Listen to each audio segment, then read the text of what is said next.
Sultan Saifullah Alaidin Riasa atau yang dikenal Raja Saifullah, Sultan ke-13 Kerajaan Negeri Daya Aceh Darussalam, sampaikan maklumat raja pada peringatan Haul ke-542 Kesultanan Daya Aceh Darussalam. Yang dipegang oleh Indonesia Sultan Salatin Alaidin Riasa, Pak Pun Siribe yang berutuh 80 masih.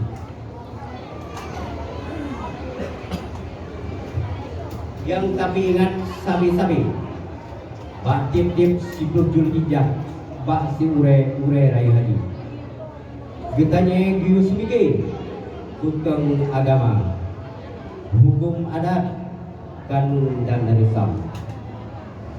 Cerita tapi makmu nangre dengan bud dan belang, melaut atau mendekat.